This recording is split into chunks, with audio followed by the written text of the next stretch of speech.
Hello everyone, and thank you for joining our webinar today titled The Power of Spatial Phenotyping, From Discoveries to Actionable Spatial Signatures. My name is Kathy Bowes from Akoya Biosciences, and I will be your moderator today. I'd like to take this opportunity to firstly thank Omnia Health by Informa Markets for hosting this webinar, and secondly, I'd like to thank our speaker, Dr. Robert Stad. Robert is a Senior Field Application Scientist at Akoya Biosciences, and in today's webinar, he will describe how spatial phenotyping that enables whole slide imaging at single-cell resolution is revolutionizing how scientists can understand cellular organization and interactions and opens up insights into disease progression and response to therapy. Robert will describe Akoya's full continuum of spatial phenotyping solutions to serve the diverse needs of researchers across discovery, translational and clinical research. After Robert's presentation, we will have a Q&A session. If you have a question for our speaker, you can submit this at any time during the webinar using the Q&A module, which you should find in the top right-hand side of the webinar console. With that, let's begin the webinar. Robert, thank you for joining us to present today. It's over to you to begin. Thank you, Kathy, for the introduction, and I would also like to welcome you all from my side. And I would say, let's jump right in. Spatial biology can be used as a tool for many different applications and disease models, but one of the important drivers of spatial biology is the field of immuno-oncology and the development of immune therapy drugs for cancer. And one of the key players in this space is the T cell. T cells are like soldiers that help fight infections and other diseases, including cancer. And one of the fundamental interactions to control the power of T cells is the PD-1, PD-L1 pathway. And under normal circumstances, this mechanism helps to prevent T cells to attack our own cells in self-tolerance and to downregulate the T cell response once an infection has been successfully removed. However, cancer cells are smart, and some have stolen this trick and express PD-L1 to hide from the immune system. Now, clinical development of PD-1, PD-L1 agents in the form of antibodies that counteract this suppressive mechanism is at the epicenter of immuno-oncology drug development, with over 5,000 clinical trials as of 2021. But how do we know if a tumor uses this trick and if a patient will benefit from these treatments? Now, one of the things that we currently do is to check for PD-L1 expression levels on a tumor tissue section. And this is how PD-L1 looks under the microscope in a classical DAB immunohistochemistry staining. And one of the current FDA-approved directions to treat a patient with anti-PD-1, PD-L1 immunotherapy is the level of PD-L1 expression in the tumor assessed via this classical DAB staining. And in this case on the left, we see high levels of PD-L1, so this patient will receive this treatment. And the one on the right, which shows no expression of PD-L1, will not receive the treatment. However, if we look in studies at larger group of patients, we see that this current biomarker test has very little predictive power. We see that only 40% of the patients which are scored positive for PD-L1 actually respond, 60% does not, and that more than in 1 out of 10 PD-L1 negative patients, we do see a response to treatment. And what we've become aware of in the last 10-15 years is that it's not only important what happens within the tumor cells, but also what happens around them in what we call the tumor microenvironment. In here, we can find all kinds of different cell types of immune origin, like T cells, B cells, macrophages, but also other types like endothelial cells, fibroblasts that interact with the tumor and with each other. And together they determine the way a disease develops and also how a patient will respond to a certain treatment. Now, with some classical methods like flow cytometry or single-cell transcriptomics, we can identify a large number of cell types, but these methods require you to disintegrate the tissue. And in the example on the bottom left, we can see if we just count cells, for instance, the tumor cells in green and the immune cells in magenta, they will probably give you a very similar score because the number of cells for both cases are roughly the same. But I don't think you need a lot of imagination to understand that the tumor on the right, where the immune cells have really infiltrated the tumor, will likely behave differently from the one on the left, where they mainly reside in the stroma. And the belief is that in this complex tumor microenvironment lies the answer to find superior biomarkers to predict response to a drug. But the challenge is to find which cell types, which phenotypes, and which spatial metrics give us the right answer.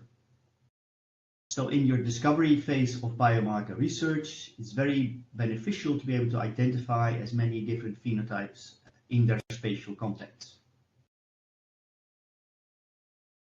And that is what our PhenoCycler-Fusion that you see here on the left allows you to do. With it, you can stain samples with over 100 biomarkers on a single tissue section. And from that, you can take candidate markers and validate those in a larger cohort in the translational phase of your biomarker discovery journey. And that requires a larger throughput, and for that, our PhenoImager Fusion is the perfect solution.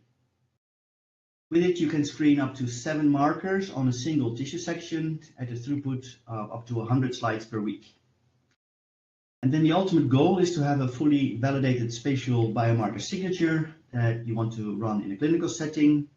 And this is where our PhenoImager HT comes in play. And with this instrument, you can test hundreds of samples per week in an automated workflow, also with 7 markers plex level.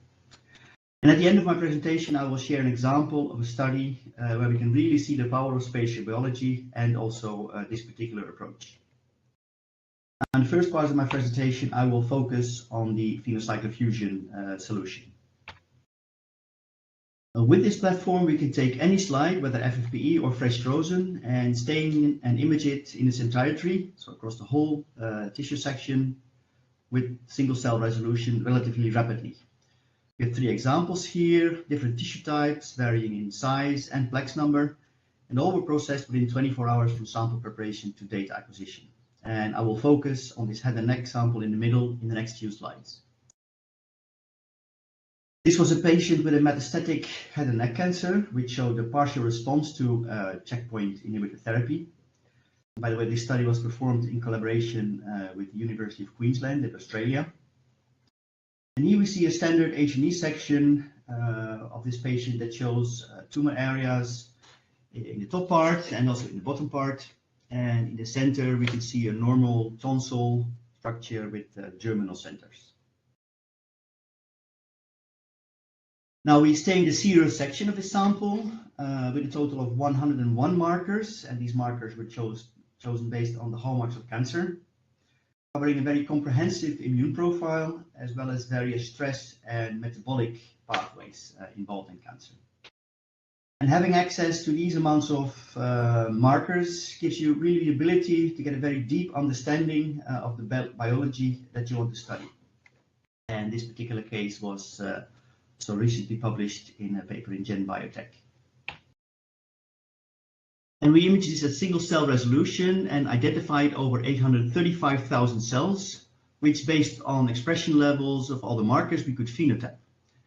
And thanks to its single cell resolution, we could then observe how the cells were organized within different tissue structures, allowing us to capture the complex biology. We can see in yellow here tumor mass, but also normal epithelial structures. And in pink, we can see the normal tonsil tissue that we also saw in the H&E staining. If we zoom in at the region, we can really appreciate the level of resolution that we're able to capture. This was imaged at 20 times resolution, and you can see clear cellular and even subcellular resolution.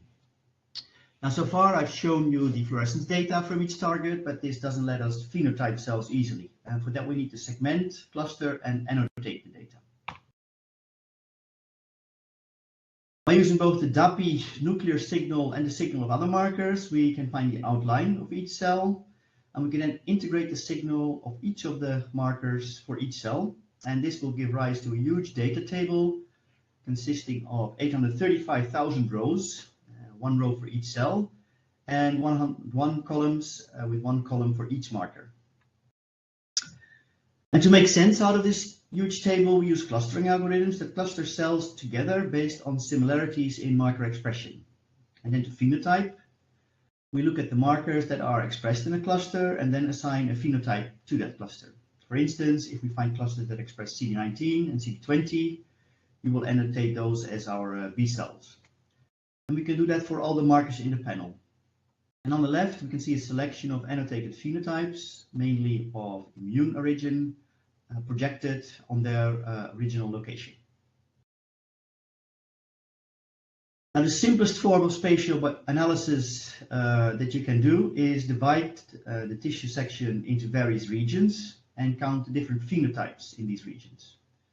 And that's what we've done here. You can see that the tumor actually consists of 4 quite distinct areas, and we also annotated the normal tonsil region. And when we do this, we can already see some striking differences between the different tumor regions. Region number 4 has a high level of CD8 T cells and also M1 type or pro-inflammatory macrophages, whereas area number 3 is mostly comprised of tumor cells with low levels of infiltrating immune cells and relatively high count of M2 type or anti-inflammatory macrophages. And in this next slide, we can look at some other markers and phenotypes focusing on metabolic and stress-related processes. And again, we can see differences between the different tumor regions that support the previous findings. Region number 3 shows a high metabolic activity through the pentose phosphate pathway and low apoptotic activity, while regions 1, 2, and 4 show no metabolic activity and much higher levels of apoptosis. And together, these findings might explain why this patient exhibited a partial response, where part of the tumor is attacked by the immune system and is being killed, and another part is not. Now, at the core of phenocyclochemistry, we have primary antibodies that are conjugated with unique oligonucleotide barcodes, and for each antibody, we use a different barcode. To visualize those barcodes, we have complementary oligonucleotide reporters that are labeled with 3 spectrally distinct fluorophores. The binding of these barcodes and reporters is very precise and swift, and it's also easy to remove the reporters, and this is what we do in cycles, hence the name PhenoCycler. Now, in a PhenoCycler experiment, you stain your tissue with your complete antibody panel at once, and this is usually done overnight at 4 degrees. You get really optimal antibody binding, and in parallel, we prepare the reporters in pairs of 3 in a 96 well plate. And then we load everything onto the PhenoCycler instrument, and from then on, everything happens fully automatically, so hands off. The reporters are added, and then the tissue is imaged.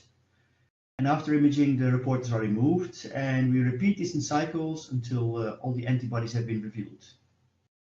Now, we also add DAPI, nuclear stain, as a 4th color. This is used to co-register all the images and also to aid in the cell segmentation that I showed you earlier in the downstream analysis. Now, to obtain high signal-to-noise ratio, we start and end the experiment with a DAPI-only cycle, and in these cycles, we are able to image the autofluorescent component, and this autofluorescence is automatically subtracted at the final image processing step. In terms of antibody offering, we have ready-to-use or inventory antibodies for both human and mouse tissue, as well as FFPE and fresh frozen sections. But the elegance and the flexibility of the system is that you can also take an antibody clone for a marker of your interest and custom conjugate it with a barcode to use it in a PhenoCycler experiment. And we have customers that have created large panels of only custom markers, but also customers that just added a few custom markers to a selection of our inventory antibodies. And I want to spend one slide on highlighting the advantages of using barcodes. It allows for virtually unlimited plex level. We currently have 100 barcodes available, but it's very easy to design more if needed, and there is no hardware restriction on the plex level. We can just add more cycles. And you might think I don't need 100 markers, but I just want you to keep in mind that what might seem extraordinary today could become a practice tomorrow.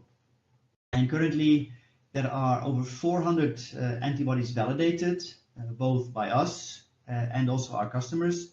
And this is a list that is continuously growing. Now you have the flexibility to add any marker to your panel. There is no restriction in antibody species. And there is also no risk of a-specific background staining from secondary antibodies. So we can get a really high signal-to-noise ratio. And since we don't incubate the antibodies in cycles, but all at once, we can really take the time for this and make sure even low-affinity antibodies find their target. Now, the removal of the reporter is happening at really gentle conditions at room temperature in comparison to techniques where the antibodies are stripped off each cycle. And that means we don't have to perform epitope stability tests during cycles. And that really makes it easy to extend your panel as well. So you just find the optimal concentration of an antibody that you want to add to an existing panel, and then just add it to the mixture. And also these gentle conditions have no effect on the tissue integrity, stays fully intact. And many of our customers perform an H&E staining after a PhenoCycler experiment. And we even have several customers that perform an RNA detection experiment after running a PhenoCycler protein run. So that shows that even the RNA is still present for detection. Now, in terms of the PhenoCycler Fusion instrument, we obtain single cell and subcellular resolution at 20 times magnification, and we can even go up to 40 times. And our elegant yet simple flow cell technology can turn any regular 3x1 inch microscope slide into a fluidics device, so you can use it also for archived tissue sections. Now, this flow cell gives you access to an imageable area of 35 by 18 millimeters, which is the largest on the market. And with PhenoCycler 2.0, which was introduced last year, we can obtain a throughput of 20 samples per week if we look at the 30-plex experiment. And these two sample positions can be used completely independently. And here we have some examples. On the left, we have a large single tonsil section in one position and a large 300-core tissue microarray in the other, both with different antibody panels. In the center, we have multiple smaller tissue sections with the same antibody panel. And on the right, two large sections again with different panels. And this can be really useful in, for instance, a multi-user facility where two different users can run their own experiment in the same run. Now, when you buy into our PhenoCycler solution, you actually get two instruments for the price of one. Because besides our double flow cell carrier, the system can also be used as a standalone fluorescent slide scanner. And in this mode, you can load up to 4 regular cover slip microscope slides in our 4-slide carrier. And as a standalone scanner, you can image up to 7 colors at a really incredible speed of 18 minutes per slide. It also has a bright field scan mode for regular H&E and bright field immunohistochemistry stainings, and you can apply different protocols to a single carrier. Now, it covers the same 20 and 40 times resolution, and it's not your ordinary fluorescent slide scanner, but we have unique spectral unmixing technology on board to separate channels as well as to isolate the autofluorescence. And with this 4-slide automation and with these scan speeds, you can achieve a throughput of up to 107 color slides per week. Now, we also have the bigger sister of the Fusion, the HT, which stands for high throughput. And this system can do just everything a bit faster with 80-slide automation, and you can achieve throughputs of over 300 slides per week.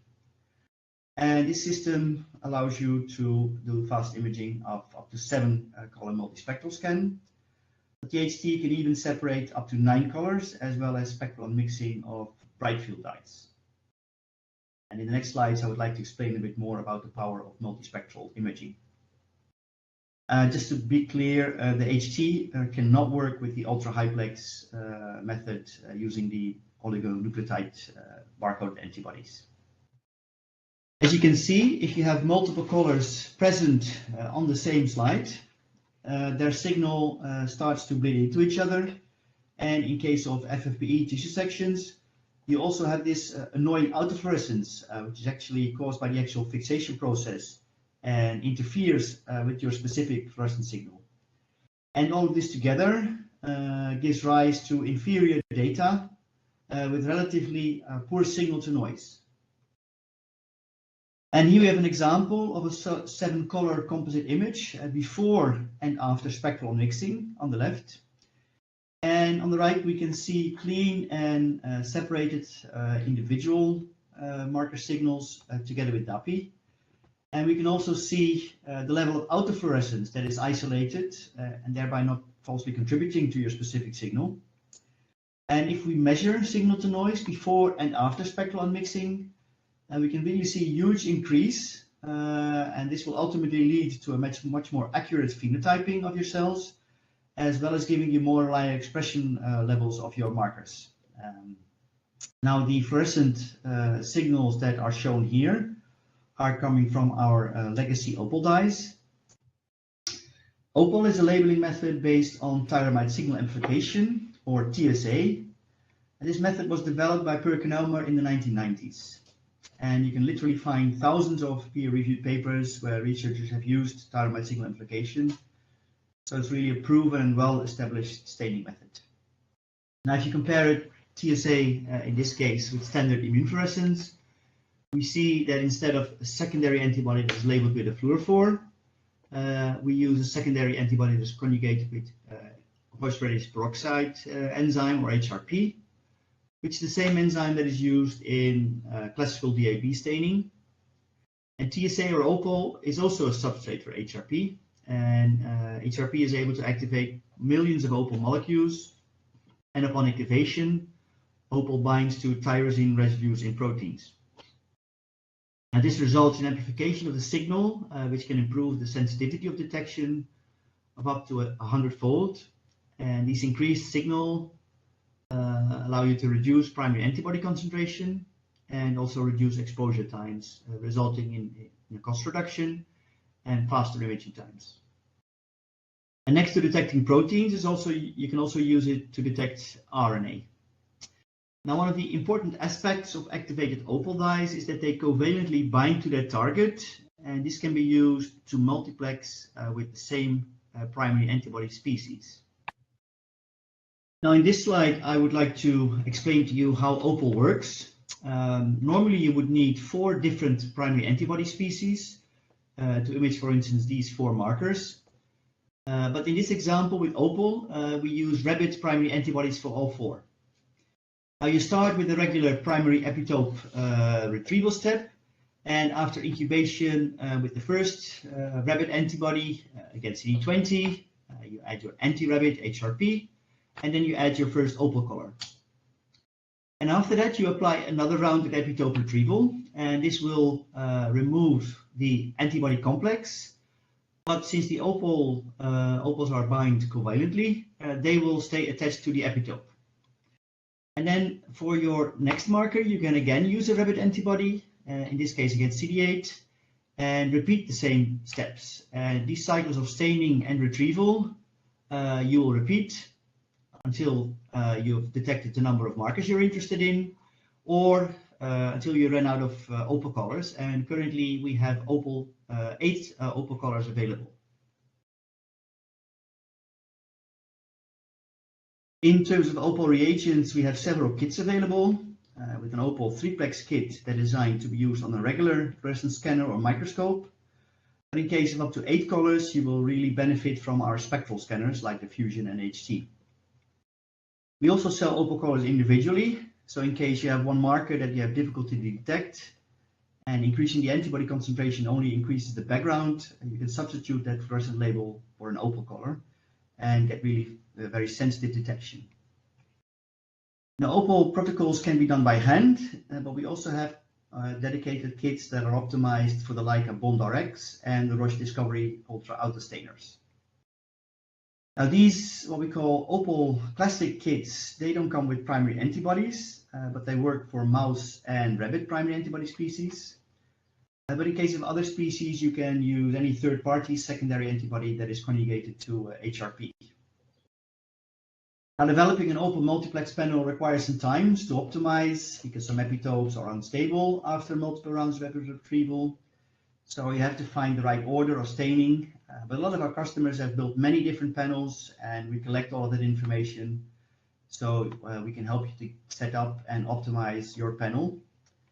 And I have two really excellent colleagues, Amelie and Alessio, that are dedicated reagent application scientists in EMEA that can help you with setting up your multiplex panel. Now, for those of you who are working on the human FFPE samples, specifically in the field of immuno-oncology, we have developed what we call phenocode signature panels that come with a selection of primary antibodies. And the markers you can choose from address many of the relevant questions in immuno-oncology research. And the kits are fast to implement because they are pre-optimized and ready to use, but still allow for a lot of flexibility.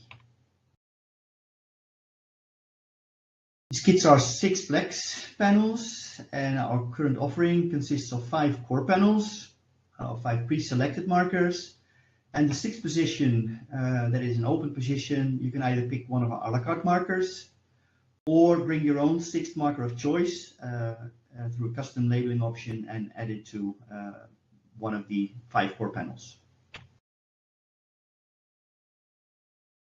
And as an example, we have here the immune contexture panel that consists of CD8, CD68, PD1, PD-L1, FOXP3, and PenCK. And depending on the 6th marker that you choose, you can fine-tune your research question. So, for instance, if you add CD4, you can see where your helper T cells are, or by adding PD1, you can see if your T cells are exhausted. You can look at proliferation by adding Ki67. And if you want to identify B cells and maybe find tertiary lymphoid structures, you can add CD20. Or any other relevant question by adding your specific marker of choice. Now, all the antibody clones in the kits have been fully validated in-house and benchmarked against gold standard DAB staining. And we also test the kit performance in tonsil and one tumor type in-house. But during the early access program, these panels were tested on 17 different tissue types, of which you can see 8 here. And in a majority of cases, it produced excellent results just out of the box without further optimization. And only for 4 tissues, it only needed a small change in the CD8 concentration. This demonstrates that these panels are really plug and play and require little to no optimization and really help jumpstart your projects. On the last few slides, I would like to present a study that I already mentioned earlier at the beginning of my presentation and show the power of spatial biology. Now, this is from a recent publication from the group of Gary Nolan at Stanford University.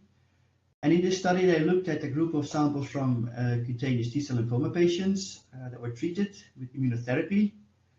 And what they saw is that none of the existing diagnostic methods, including the FDA-approved PD-L1 IHC staining, was able to predict patient outcome. And also looking at the expression of a total of 8 different markers, no significant differences could be found between responders and non-responders, which you can see here, responders in blue and non-responders in black. Now, on these samples, they ran a 56-plex immuno-oncology panel and performed a spatial analysis algorithm, which they call spatial neighborhood analysis. And this type of analysis clusters cells together based on both their phenotype as well as their location.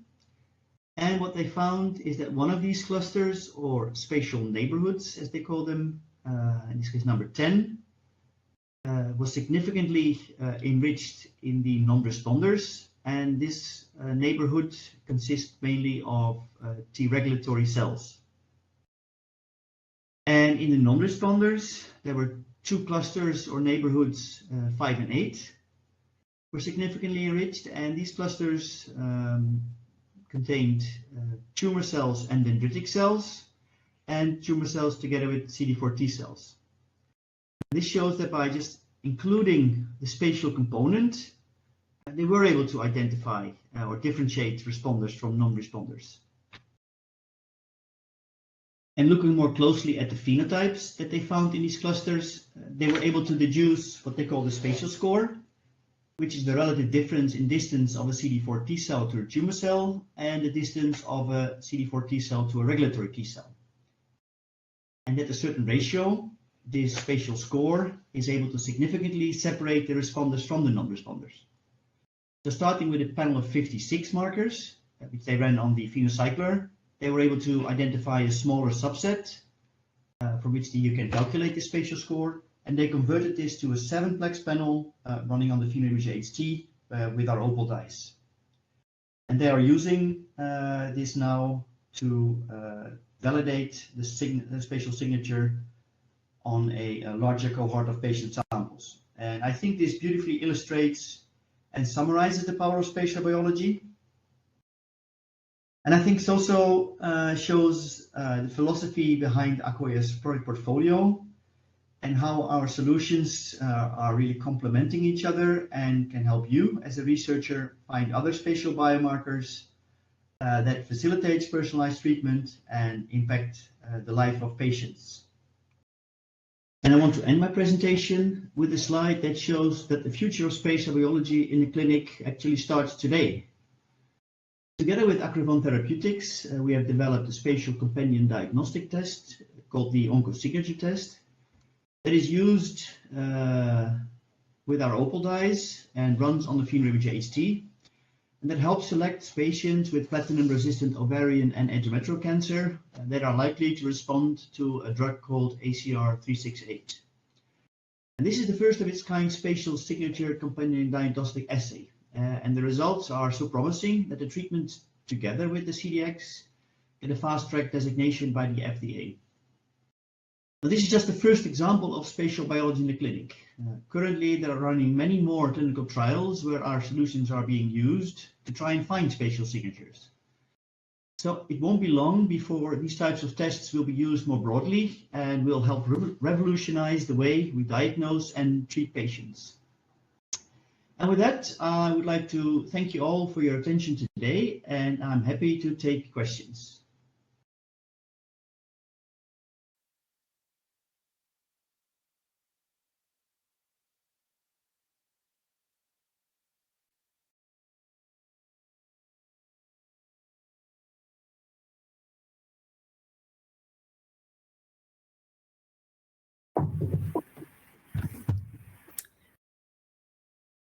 Thank you, Robert, for that fantastic presentation. We now move on to the Q&A section of the webinar, and there is still time to submit questions. You can do this via the Q&A module on the top right of the webinar console.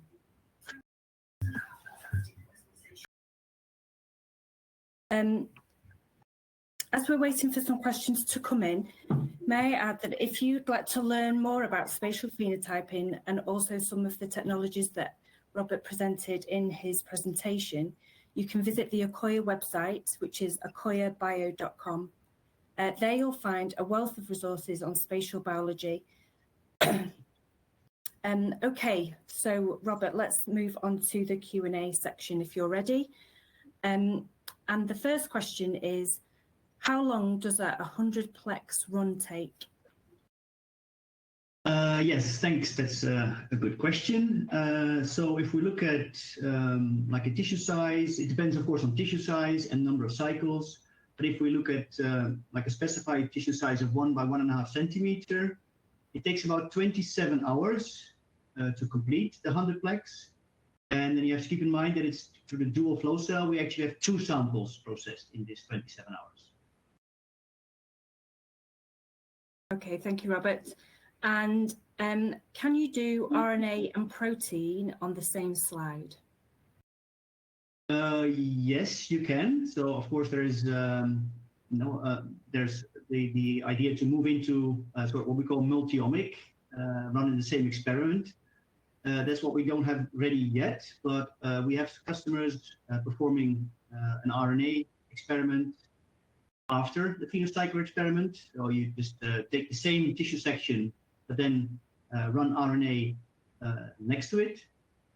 We have also people doing xenium first and then PhenoCycler fusion. So that's also on the same slide, and you have data both on RNA and protein.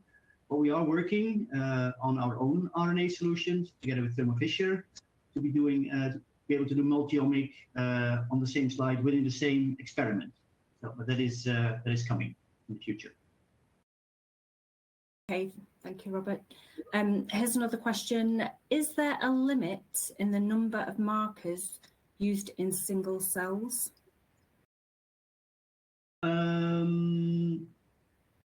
Well, theoretically, yes. I think, if markers are becoming really too crowded, then you might get what we call steric hindrance.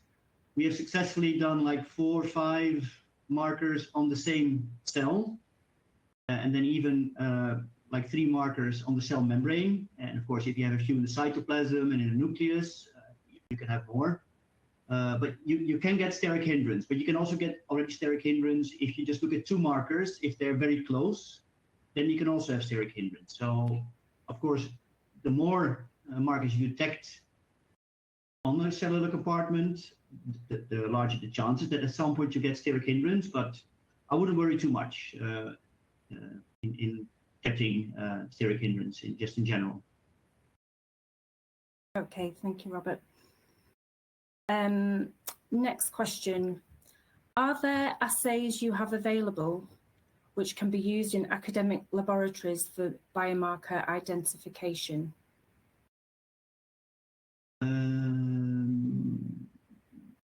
Well, repeat the question? Yes. Can you repeat the question? Yeah, no worries. Are there assays you have available which can be used in academic laboratories for biomarker identification?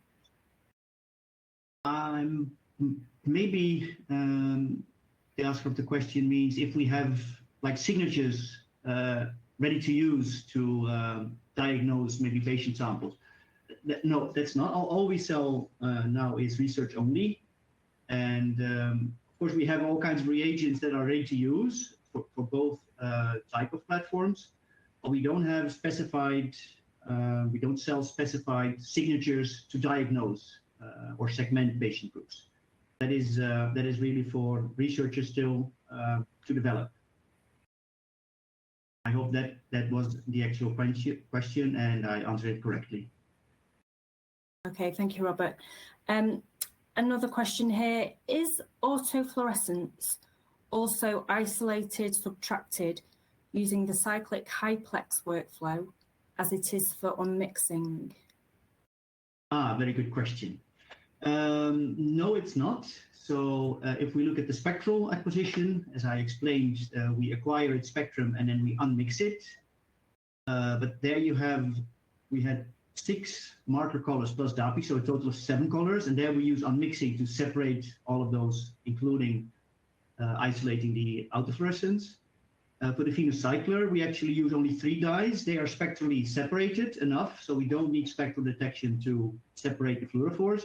We do, of course, in case of FFPE, suffer from autofluorescence, but we get rid of that through background subtraction. So I explained in the presentation that we acquire a DAPI-only stain in the first and the last cycle, but we do image at the fluorescent wavelengths that are used for the reporters.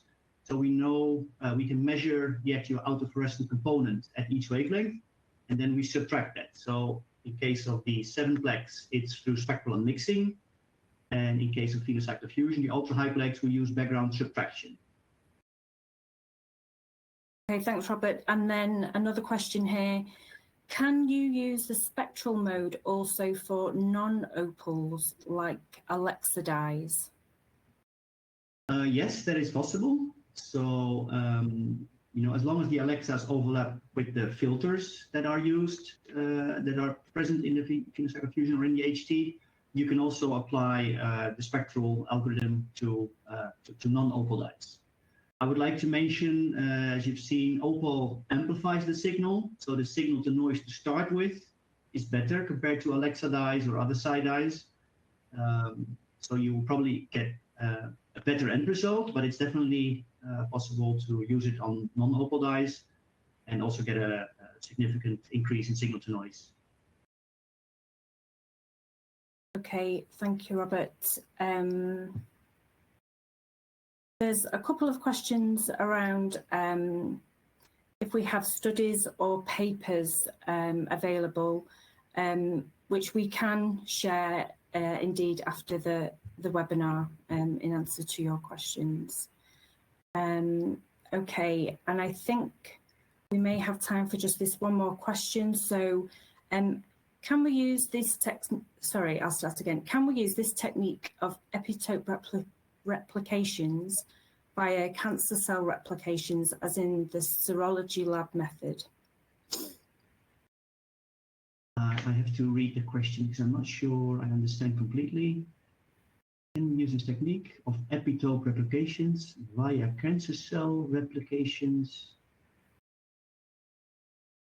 I am sorry, I'm not sure I understand the question. Epitope replications via cancer cell replications.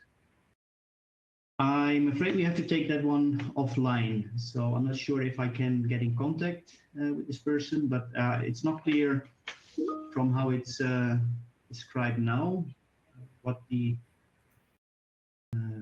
person means. Okay, thank you, Robert. Well, I think that brings to the conclusion the Q&A session that we have today. So with that, we'll bring the webinar to a close. I'd like to thank again Omnia Health by Informa Markets for hosting today's webinar, and also to Robert for his insightful presentation. And finally, I'd like to thank you, our audience, for your attention today and for your engagement in the Q&A session. I hope you enjoyed the webinar. So on behalf of Akoya Biosciences, I'd just like to say thank you so much for your attention, and please do enjoy the rest of your day. Thank you, everyone. Goodbye. Thank you, everyone, also from my side. Have a nice day. Bye-bye. Thank you. Bye-bye.